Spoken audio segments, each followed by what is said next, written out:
Top 10 mga kamangha-manghang katotohanan tungkol sa mundo.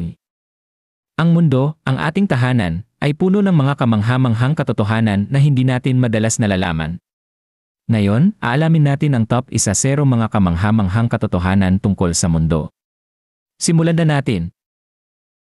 Katotohanan number 1, ang mundo lang ang kilalang planeta na may buhay.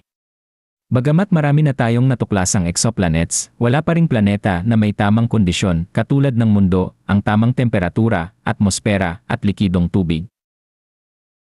Katotohanan number 2, ang core ng mundo ay kasing init ng ibabaw ng araw, mga 9,932 degree Fahrenheit o katumbas ng 5,500 degree Celsius. Mainit ito ng sobra na kaya nitong matunaw ang bakal, pero hindi natin ito nakikita dahil nakatago ito sa ilalim ng ating mga paa.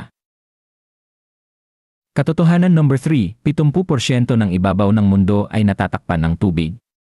Pero narito ang twist, 3% lang ng tubig na ito ang freshwater, at karamihan pa nito ay nakatago sa mga glacier at ice caps. Katotohanan number 4, ang atmosfera ng mundo ay parang kalasag na nagpoprotekta sa atin mula sa mga mapanganib na ultraviolet rays ng araw. Kung wala ito, imposibleng mabuhay dito. Katotohanan number 5, ang mundo ay may malakas na magnetic field na nagpoprotekta sa atin mula sa radiation ng araw. Ito ay nabubuo dahil sa paggalaw ng molten iron sa outer core ng planeta. Katotohanan number 6, ang mundo ay patuloy na gumagalaw.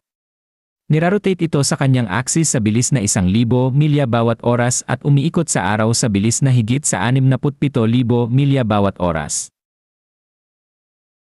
Katotohanan number 7, ang pinakamalalim na bahagi ng mundo ay hindi ang core nito, kundi ang mga karagatan. Ang Mariana Trench sa Pacific Ocean ay umaabot sa lalim na higit sa 36,000 talampakan, mas malalim pa ito kaysa sa taas ng Mount Everest.